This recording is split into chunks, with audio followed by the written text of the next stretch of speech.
One of the core utilities of GoHighLevel is the email sending function. The problem is a lot of people try to send emails without setting it up properly, and they get a super high bounce rate if they even get any emails through, and it's just a problem that a lot of people don't know how to fix or even get started with. So I'm going to show you how to do that here. Let's go to our settings page, which I'm already on, and you'll go to email services, and you'll see here I already have my email set up, but if you don't have it already set up, there will be an option somewhere in here that says set up a dedicated sending domain. So you'll do that. There may be another option, but pick dedicated sending domain. So I'm going to click add service, and then here, let's say other. Nope, that's not it. Dedicated domain. Here we go. Sorry about that.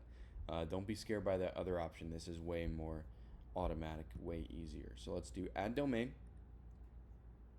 And we will now find a domain that we own. So I'm going to use alamopetsitters.com. So now we have to pick a subdomain. Mail dot is usually already taken by your email inbox or by your client's inbox. So unless you want the primary email inbox to be here in GoHighLevel, I highly recommend that you don't do this. Use something else like reply or replies. So let's do reply. Add and verify. And if you're not careful, they'll already have another email provider that uses reply or something similar. So in that case, instead of going around and messing with their DNS records and messing things up, just use another one like team dot or team-email dot. You probably don't have to get that convoluted, but you just have to pick something that isn't already taken in their DNS records. So let's click continue. And in this situation, you will almost always get the automatic Cloudflare detection that sets it up for you. So let's see. I hope it works. It's setting up our domain. It's finding details. In other words, checking which provider we use for DNS records management. So this is not going to recognize Cloudflare. If it did recognize Cloudflare, it would have a Go to Cloudflare button here. We'd click that, and then it would just allow us to authorize GoHighLevel to make the changes. So in this case, we're going to do this manually. So I'm going to add these one by one. Let's go up to Cloudflare and begin. So I know that these email records are not useful, so I'm going to delete them. You should not do this, but I'm going to just to make this clean for you. So let's delete these 8 records.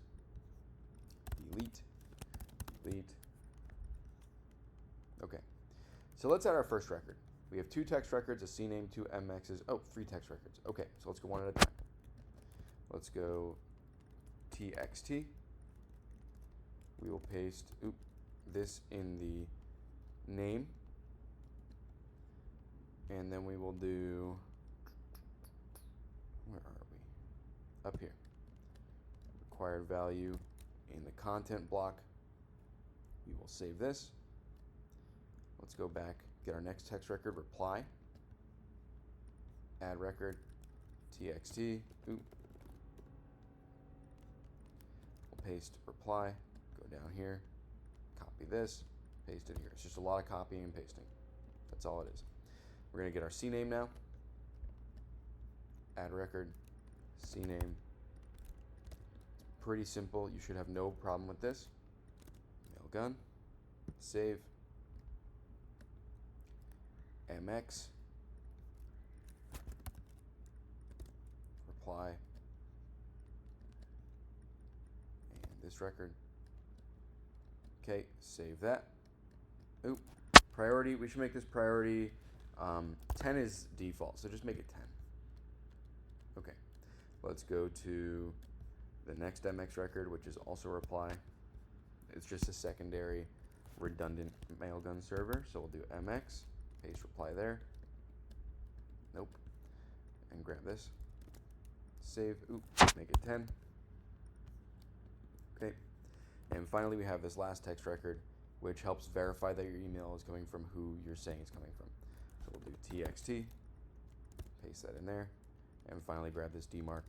If you want to look any of this up, it's pretty interesting stuff if you're interested in how email works, but just know that you have to follow those instructions exactly and your email will work. So let's go back to our GoHighLevel, verify records. You'll see this page. So what I do is I click verify domain. Okay, that was a pretty lucky first try. So now we can't click verify again, but we're stuck on this page. That's fine. We'll go previous, previous, and then verify now, and just click verify again. And we will do that over and over again until we see this SSL issued, and we can click this checkbox. You shouldn't have to do that because it'll be the only option, so it'll be pre-checked for you.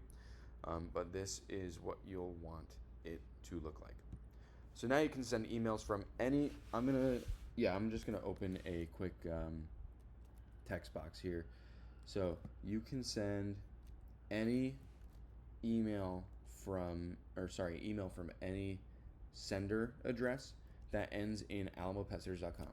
So for example, matt@alamopetsitters.com will work, and it will look like it came from alamopetsitters.com, not reply dot. So you don't have to put that reply dot. Your recipients won't see this unless they say, like, they click see more details or whatever, and it's really not a problem. All marketing emails typically come from something like a subdomain email. I can make this gibberish as long as it ends in @alamopetsitters.com. I could say info, I could say Chris, I could say I don't know, Tina, any name of someone who joins my team or who I want to send it from can be used as long as it is appended with @alamopetsitters.com.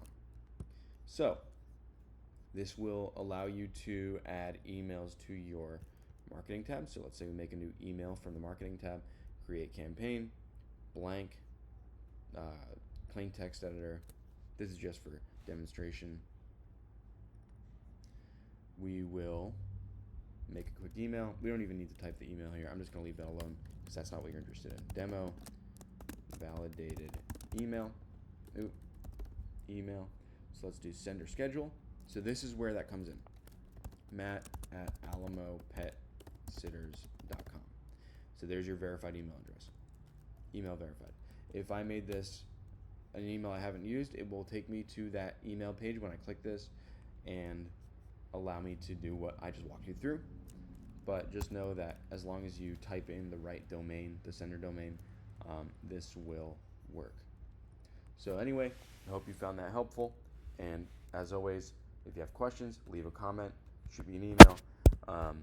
And I hope you have a great day. Take care.